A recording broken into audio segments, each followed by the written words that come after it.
Hello guys, it's me Tushar Shukla और मैं लेके आया हूँ आपके लिए एक important news. IBPS institute of banking personal selection आपके लिए लेके आया है अराउंड 8,000 वैकेंसीज जो कि दो ग्रुप में लिस्टेड हैं। ग्रुप 1 में है स्केल 1, स्केल 2 और स्केल 3 के ऑफिसर। और जो सेकंड वैकेंसी है वो है ऑफिस असिस्टेंट की, जिसको कि हम जानते हैं मल्टीपर्पज़ के नाम से। और जो ये वैकेंसीज होगी इसका सिलेक्शन प्रोसेस है कॉमन रिक्रूटमेंट प्रोसेस के थ्रू, जिसमें कि ऑनलाइन एग्जामिनेशन होगा, प्रीलिम्स का, फिर मेंस का, उसके बाद इंटरव्यू, उसके बाद आपकी प्रोविजनल अलॉटमेंट होगी। तो ये बहुत अच्छी वैकेंसीज आई हैं, बहुत अच्छा नंबर्स है और आपके लिए गोल्डन अपॉर्चुनिटी है सिलेक्शन लेने के लिए विद इन 6 मंथ। इस वीडियो में हम कवर करेंगे age limit, qualifications, exam pattern और बाकी भी जो भी रिलेटेड इंफॉर्मेशन है जो कि आपके लिए इम्पॉर्टेंट है। और हम कोशिश करेंगे कि सारे डाउट्स, इवन छोटे से छोटा भी डाउट आपका क्लियर कर दे, ताकि सिर्फ आपका क्या फोकस हो स्टडीज़ पे और आप इस एग्ज़ाम को अच्छे से क्लियर कर पाएँ। अब हम आगे बढ़ते हैं और सबसे पहले देखेंगे कौन कौन सी आरआरबी इसको इंक्लूड किया गया है। गाइस, आगे बढ़ने से पहले एक इंफॉर्मेशन आपको, ये वैकेंसीज भले ही एक साथ आई हो पर यहाँ पे जो एग्ज़ाम होगा वो स्टेट लेवल पे होगा और जिस स्टेट का आप एग्ज़ाम दे रहे होंगे वहाँ की लोकल लैंग्वेज आपको आनी चाहिए। इसीलिए आप जो भी जिस भी इंडिया के जिस भी स्टेट से हैं आपको देखना है कौन सी लैंग्वेज आप कहाँ से अप्लाई कर रहे हैं और कौन सी लैंग्वेज आपको आती है। जैसे कि आप तेलंगाना से हैं तो वहाँ की जो तेलुगु लैंग्वेज है वो आपको आनी चाहिए। जैसे आप उत्तर प्रदेश से हैं तो आपको हिंदी आनी चाहिए। तो आरआरबी का सबसे इम्पॉर्टेंट यहाँ पे हमें क्या ध्यान रखना है, लैंग्वेज फैक्टर। तो आप यहाँ पे देख सकते हैं आरआरबी की लिस्ट दे रखी है, जैसे कि आंध्र प्रदेश, अरुणाचल प्रदेश, गुजरात से बहुत सारी बैंक्स हैं आरआरबी के लिए। बहुत अच्छी अपॉर्चुनिटी है आपको जॉब लेने के लिए। तो आप, मैं स्क्रॉल कर रहा हूँ, आप देख सकते हैं यहाँ पे सारी ये जो बैंक्स पार्टिसिपेट कर रही हैं आरआरबी, उनकी यहाँ पे लिस्ट दे रखी। आप प्लीज़ लिस्ट को अच्छे से देख ले और जहाँ पे आपकी जो भी लोकल लैंग्वेज है उसके हिसाब से आप फॉर्म फिलअप करेंगे। अब हम देखते हैं एज लिमिट। और जो एज लिमिट का बेंचमार्क रखा गया है वो है 1 जुलाई 2020। तो आपको जो अपनी डेट देखनी है वो 1 जुलाई के अकॉर्डिंग देखनी है। तो यहाँ पे हम देखेंगे पोस्ट वाइज जो एज रिक्वायरमेंट है वो क्या क्या है। जो स्केल 3 जिसको कि हम देखते हैं सीनियर मैनेजर, मिनिमम एज कितनी क्वालिफिकेशन जो इनको फॉर्म फिलअप करने के लिए चाहिए 21 ईयर्स और मैक्सिमम कितनी है 40 ईयर्स। और जो इनकी डेट ऑफ बर्थ है वो इन दो डेट्स के बीच में होनी चाहिए। अगर इससे पहले है और अगर इसके बाद में है तो वो एप्लीकेबल नहीं है इस पोस्ट के लिए। और जो सेकंड पोस्ट है स्केल 2 मैनेजर की, उसके लिए मिनिमम है 21 ईयर्स और मैक्सिमम है 32 ईयर्स। और यहाँ पे सेम वही चीज़ कि जो डेट ऑफ बर्थ होनी चाहिए वो इन दो डेट्स के बीच की होनी चाहिए। और जो थर्ड है स्केल 1 असिस्टेंट मैनेजर, उसमें मिनिमम है 18 ईयर्स और मैक्सिमम है 30 ईयर्स। और जो हमारी डेट ऑफ बर्थ होनी चाहिए वो इन दो डेट्स के बीच में होनी चाहिए। तो हमने देखा स्केल 1, स्केल 2 और स्केल 3 के लिए एज लिमिट। अब हम देखते हैं इसके बाद ऑफिस असिस्टेंट जो कि मल्टीपर्पज़ की जॉब है, उसके लिए मिनिमम है 18 ईयर्स और मैक्सिमम है 28 ईयर्स। और फिर अगेन वही हमारी same requirement, date of birth in दो डेट्स के बीच में होनी चाहिए। और यहाँ पे कुछ कैटेगरीज को रिलैक्सेशन भी दिया गया है, वो हैं जैसे कि SC/ST कैटेगरी 5 ईयर्स का रिलैक्सेशन है, बैकवर्ड क्लासेस के लिए 3 ईयर्स का है और पर्सन विद बेंचमार्क डिसेबिलिटी उनके लिए 10 ईयर्स का और एक्स सर्विसमैन के लिए भी है। तो आप प्लीज़ ये पूरी लिस्ट देख लीजिए कि अगर आप किसी लिस्ट में आते हैं तो आपके लिए एज रिलैक्सेशन कितना है। अब हम आते हैं हमारी वीडियो के सबसे इम्पॉर्टेंट पोर्शन में, वो है एजुकेशन क्वालिफिकेशन एंड एक्सपीरियंस, जो कि डिफरेंट पोस्ट के लिए डिफरेंट है। इसीलिए गाइस ये जो सेक्शन है आपको ध्यान से देखना है कि आप किस पोस्ट के लिए अप्लाई करने वाले हैं और उसके लिए एजुकेशन क्वालिफिकेशन क्या है। तो यहाँ पे हम वन बाय वन देखेंगे पोस्ट वाइज उसकी एजुकेशनल क्वालिफिकेशन और साथ ही में किस पोस्ट के लिए क्या एक्सपीरियंस चाहिए। जो हमारी पहली पोस्ट है ऑफिस असिस्टेंट, इसके लिए आपको चाहिए सिंपल बैचलर की डिग्री, जिसका कि मतलब है आपको सिर्फ ग्रेजुएट होना है किसी भी स्ट्रीम से, साइंस से, कॉमर्स से, आप बीटेक हो, कुछ भी हो, सिर्फ आपके पास बैचलर डिग्री हो, आप एप्लीकेबल हो इस पोस्ट के लिए। और साथ ही में एक और जो इम्पोर्टेंट क्राइटेरिया जो मैंने ऊपर भी बताया, फिर से आपको बताता हूँ, लोकल लैंग्वेज। आप उसी स्टेट से अप्लाई करिए जहाँ की लोकल लैंग्वेज में आप कंफर्टेबल हो। अगर मान लीजिए आपने प्री क्वालिफाई कर लिया, मेंस क्वालिफाई कर लिया, अगर उसके बाद भी आपको वहाँ की लोकल लैंग्वेज नहीं आ रही है तो आप उस पोस्ट के लिए आपको चूज़ नहीं किया जाएगा। इसीलिए सबसे पहले लोकल लैंग्वेज को कंसर्न में रख के फिर आपको देखना है किस स्टेट से आपको अप्लाई करना है। उसके बाद हम देखते हैं जो स्केल 1 असिस्टेंट मैनेजर है, बैचलर की डिग्री चाहिए, इनके लिए भी सेम वही क्राइटेरिया। और यहाँ पे कुछ स्पेसिफिक एरियाज दे रखे हैं, अगर कैंडिडेट इन एरिया से होंगे तो उनको प्रेफरेंस मिलेगी और बाकी चीज़ें सेम है और इसमें कोई मेजर डिफरेंस नहीं है। अब हम बात करते हैं ऑफिसर स्केल 2 की। इंफॉर्मेशन होती है तो इसमें जैसे कि 2 ईयर एक्सपीरियंस चाहिए इन अ बैंक और अ फाइनेंशियल इंस्टीट्यूशन, और साथ ही में बैचलर डिग्री होनी चाहिए और कुछ प्रेफरेंसेस भी मांगी हुई हैं। तो आप प्लीज़ देख लीजिएगा ऑफिसर स्केल 2 के लिए, जो कि है जनरल बैंकिंग ऑफिसर, और यहाँ पे स्पेशलिस्ट ऑफिसर मैनेजर, इसके लिए भी 1 ईयर के एक्सपीरियंस मांगा है।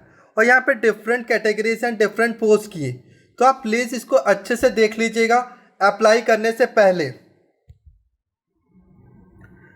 मैं धीरे धीरे स्क्रॉल कर रहा हूँ, आप प्लीज़ इसको अच्छे से देख लीजिए ताकि आपको फॉर्म फिलअप करने में कोई प्रॉब्लम ना हो।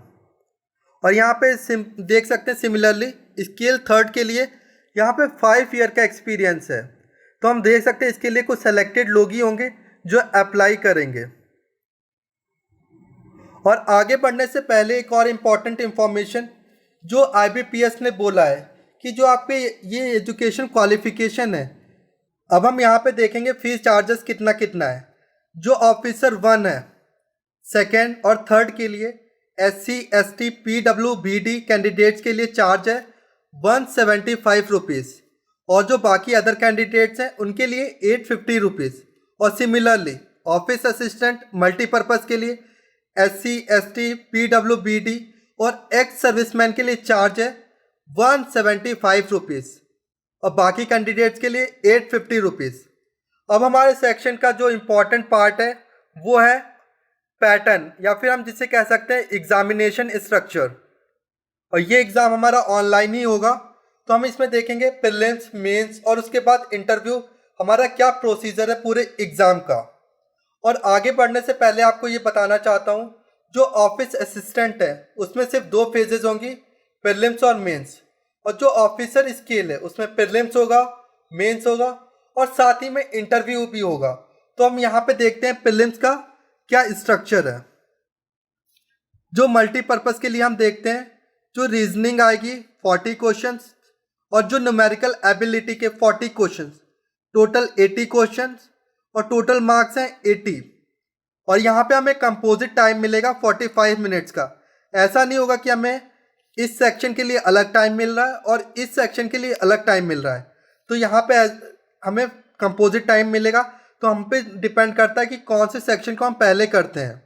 उसी तरह जो स्केल 1 है उसका भी प्रीलिम्स का पैटर्न सेम है, same number of question, same number of marks और टाइम भी, ड्यूरेशन भी सेम है। और जो यहाँ पे कट ऑफ बनेगा वो डिपेंड करता है कितने कैंडिडेट्स एग्ज़ाम को देते हैं, और वो डिपेंड करेगा कि एग्ज़ाम का जो डिफ़िकल्टी लेवल है वो कैसा है। तो वो बात की बात है, यहाँ पे अभी हमें ध्यान देना है प्रिपरेशन और किस सेक्शन से कितने क्वेश्चन आ रहे हैं। अब हम देखते हैं मेंस एग्ज़ाम का जो स्ट्रक्चर है। यहाँ पे हम देखते हैं रीजनिंग आएगी, computer knowledge, general awareness, numerical ability, और हर कैंडिडेट के पास ऑप्शन होगा कि वो इंग्लिश लैंग्वेज या हिंदी लैंग्वेज में से कोई एक सब्जेक्ट को चूज़ करे और उसका एग्ज़ाम दे, तो यहाँ पे अगर टोटल क्वेश्चन होंगे 200 और टोटल मार्क्स भी हमारे पास 200, बस सेक्शन वाइज यहाँ पे वेटेज अलग अलग है। जैसे कि रीजनिंग के 40 क्वेश्चन है, इनके मार्क्स अलॉटमेंट है 50। कंप्यूटर नॉलेज का 40 क्वेश्चन है और मार्क्स अलॉटमेंट है 20। उसी तरीके का जनरल अवेयरनेस के 40 क्वेश्चन है, मार्क्स अलॉटमेंट है 40। सिमिलरली इंग्लिश और हिंदी का भी मार्क्स अलॉटमेंट सेम है। और जो न्यूमेरिकल एबिलिटी है उसके 40 क्वेश्चन आएंगे, उसका अलॉटमेंट है 50 मार्क्स का। ओवरऑल टाइम पीरियड कितना हमारे पास 2 आवर्स का। तो हमने देख लिया कि मेंस एग्जाम का पैटर्न क्या होगा मल्टीपर्पज़ के लिए। नेक्स्ट है हमारे पास ऑफिसर स्केल फर्स्ट के लिए कि हमारा जो पैटर्न है वो क्या होने वाला है। तो गाइस जो हमने अभी ऊपर पैटर्न देखा ऑफिस असिस्टेंट या फिर मल्टीपर्पज़ के लिए, हमारा सेम पैटर्न इसका भी है। तो इसको अलग से डिस्कस करने का कोई प्रॉफिट नहीं है, सिर्फ वीडियो लंबी होगी। तो हम आगे बढ़ते हैं। अब नेक्स्ट इंपॉर्टेंट चीज़ है कि यहाँ पे लैंग्वेज से रिलेटेड दे रखा है कि किस स्टेट में कौन कौन सी लैंग्वेज में आप वर्जन वाले टेस्ट आप दे सकते हो।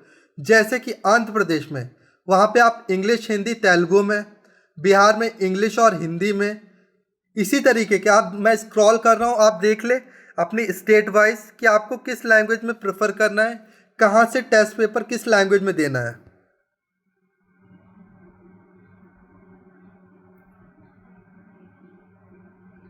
अब हम देखते हैं single level examination for officer scale 2 जो कि जनरल बैंकिंग ऑफिसर है। यहाँ पे उसी तरीके का जो पैटर्न हमने पहला देखा पर इससे थोड़ा सा डिफरेंस है। यहाँ पे इसमें जो सेक्शन है वो है reasoning, computer knowledge, financial awareness, quantitative aptitude और डाटा इंटरप्रिटेशन। यहाँ पे पहले की तरह हमारे पास दो ऑप्शन रहेंगे, इंग्लिश लैंग्वेज और हिंदी लैंग्वेज। हम कोई भी एक सेक्शन चूज कर सकते हैं। और यहाँ पे medium of exam Hindi English आप देख सकते हैं कि दे रखा है। और जो नंबर ऑफ क्वेश्चन है, टोटल क्वेश्चन 200 आएंगे। डिपेंड करता है आप कौन सी लैंग्वेज चूज़ करें, उस हिसाब से नंबर ऑफ क्वेश्चन तो 200 रहेंगे और टोटल मार्क्स भी 200 है। बस यहाँ पे सेक्शन वाइज थोड़ा सा वेटेज अलग अलग है, तो आप यहाँ पे देख सकते हैं।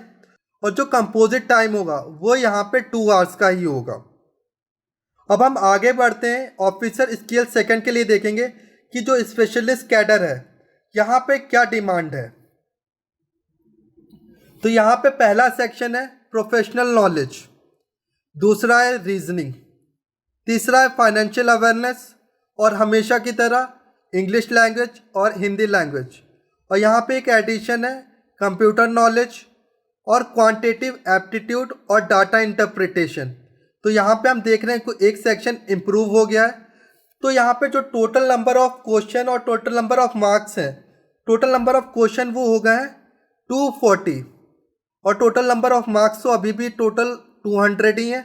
बस यहाँ पे वेटेज चेंज हुआ है, तो वो आप अपने पैटर्न के हिसाब से देख लेंगे। और जो यहाँ पे कंपोजिट टाइम है वो है 2 आवर्स एंड 30 मिनट्स का। तो स्पेशलिस्ट कैडर के लिए यहाँ पे एक सेक्शन बढ़ गया है, टोटल नंबर ऑफ क्वेश्चन भी बढ़ गए और साथ में जो total number of time period duration है वो भी बढ़ गया है। उसके बाद हम देखेंगे स्केल थर्ड के लिए। यहाँ पे हम देखेंगे रीजनिंग है, कंप्यूटर नॉलेज, फाइनेंशियल अवेयरनेस और हमेशा की तरह इंग्लिश लैंग्वेज और हिंदी लैंग्वेज में, जहाँ पे कैंडिडेट को किसी एक को चूज़ करना है। यहाँ पे क्वांटिटेटिव एप्टीट्यूड और डाटा इंटरप्रिटेशन है। Total number of question 200, total marks 200 और यहाँ पे आप वेटेज देख सकते हैं अलग अलग है, तो प्लीज़ इसको अच्छे से देख लीजिएगा। और यहाँ पे जो कंपोजिट टाइम है वो कितना है 2 आवर्स के लिए।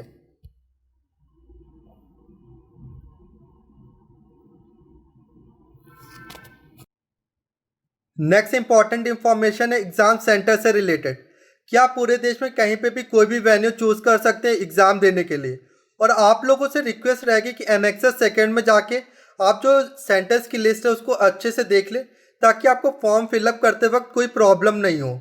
और जो अगर, क्योंकि आप इसको अच्छे से देख ले, क्योंकि अगर आपने एक बार सेंटर चूज कर लिया फिर IBPS आपको सेंटर चेंज करने की कोई अपॉर्चुनिटी नहीं देता है। अब हम देखेंगे PET, प्री एग्जामिनेशन ट्रेनिंग से रिलेटेड जो कि बहुत इंपॉर्टेंट न्यूज़ है। जो आरआरबी हैं, जो एग्ज़ाम कंडक्ट करने से पहले कुछ स्पेसिफिक कैटेगरी के लोग जैसे कि एससी, एसटी, माइनॉरिटीज़ और एक्स सर्विसमैन के लिए एक ट्रेनिंग पीरियड का अरेंजमेंट करते हैं, जिसे कि हम कहते हैं प्री एग्जामिनेशन ट्रेनिंग। वो इस बार पॉसिबल नहीं हो पाएगी, अभी डिपेंड करता है सिचुएशन पे। हमारा नेक्स्ट सेक्शन है हाउ टू अप्लाई, जो बहुत इंपॉर्टेंट सेक्शन है कि इसमें एक बहुत इंपॉर्टेंट न्यूज़ है जिसको कि आपको बहुत ध्यान से देखना है कि जो हम अप्लाई करेंगे, अगर जो भी कैंडिडेट ऑफिसर असिस्टेंट के लिए अप्लाई कर रहे हैं मल्टीपर्पज़ के लिए, वो पोस्ट ऑफ ऑफिसर के लिए भी अप्लाई कर सकते हैं। और जो अगर हम पोस्ट ऑफ ऑफिसर के लिए अप्लाई कर रहे हैं तो हम सिर्फ एक ही पोस्ट के लिए अप्लाई कर सकते हैं, या फिर स्केल फर्स्ट, स्केल सेकंड या फिर स्केल थर्ड। ऐसा नहीं हो सकता कि कोई भी कैंडिडेट है वो तीनों पोस्ट के लिए अप्लाई कर सके। तो यहाँ पे आईबीपीएस ने बार रखा हुआ है कि जो भी कैंडिडेट होगा वो सिर्फ एक ऑफिसर पोस्ट के लिए अप्लाई कर सकता है। अब हम इसमें आप देख लीजिए, यहाँ पे बहुत सारा डिटेल में बताने की तो ज़रूरत नहीं है कि क्या क्या हमें प्री रिक्विजिट है इस फॉर्म को अप्लाई करने के लिए। जैसे फोटोग्राफ, सिग्नेचर, मैं स्क्रॉल कर रहा हूँ, आपको स्कैन करना है इन सारी चीज़ों को। मैं स्क्रॉल करता जा रहा हूँ, आप देख लीजिए क्या रिक्वायरमेंट है। इसमें बहुत ज़्यादा कुछ ऐसे बताने की ज़रूरत नहीं है कि ये सारे कैंडिडेट्स को वैसे ही पता होती है। और यहाँ पे जो फिर से यहाँ पे अमाउंट दे रखा है कि कितना फीस अमाउंट है, वो मैंने ऑलरेडी ऊपर डिस्कस कर लिया, तो इसमें ज़रूरत नहीं है। और यहाँ पे आप प्रोसीजर ज़रूर देख लिए, क्योंकि गाइज बहुत अच्छी वैकेंसीज है। अगर ज़रा सी भी मिस्टेक होगी तो आपकी सालों की मेहनत बर्बाद होगी। इसीलिए अच्छे से पढ़ ले इस वीडियो को, अगर ज़रूरत पड़े तो दोबारा भी देख लें, ताकि कोई भी डाउट ना रह जाए फॉर्म फिलअप करने से रिलेटेड। मोड ऑफ पेमेंट भी आप देख लें अच्छे से पूरा।